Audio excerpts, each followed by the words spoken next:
உன் உழைப்பையும் அன்பையும் பிறர் தவறாக பயன்படுத்தும் பொழுதும் பலனை பிறர் அனுபவிக்கும் பொழுதும் வருத்தப்படாதே.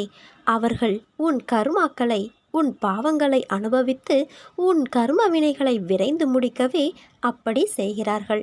அந்த சமயத்தில் உனக்கு வருத்தமளித்தாலும் உன் கர்ம வினைகள் குறைகிறதே என்று நிம்மதி கொள்.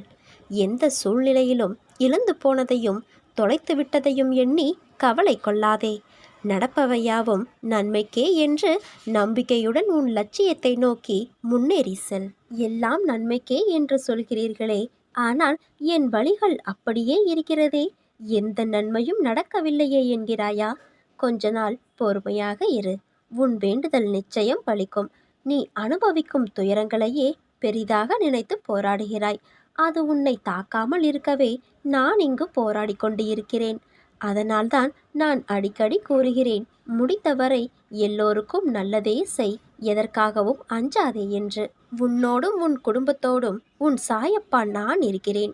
இன்பமும் துன்பமும் நிலையற்றவை. இன்று இருப்பது நாளை மாறிவிடும். மனம் கலங்காமல் இரு. உனது நலனை விரும்புகிற நான் உனக்கு நன்மையை மட்டும்தான் செய்வேன் என்பதில் உறுதியான நம்பிக்கையோடு இரு. கவலைப்படாதே, நான் இருக்கிறேன். நீ பக்தி செய்தால் என்னிடத்தில் வருவாய், தொண்டு செய்தால் உன்னிடத்தில் நான் வருவேன்.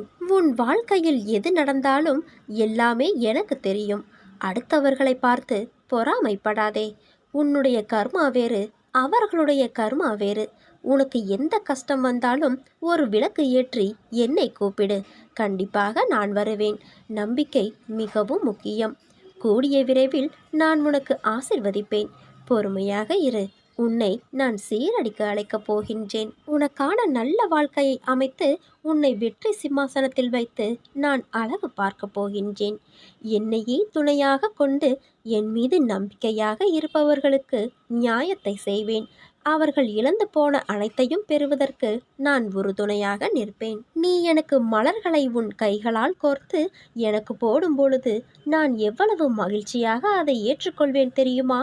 நீ தினமும் எனக்காக நேரம் ஒதுக்கி என்னை பார்த்து கொள்கிற போதும் சந்தோஷப்படுவேன்.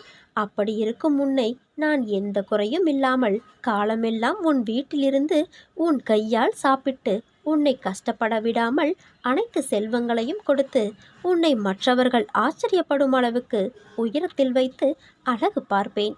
இது உன் அப்பாவின் சத்திய வாக்கு. நான் உன்னுடனேயே கண்ணுக்கு புலப்படாமல் வருவேன்.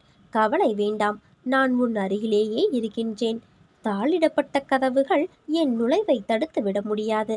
நானே அங்கு உன் இல்லாளையும் உன்னையும் காத்து கொண்டு அமர்ந்துள்ளேன்.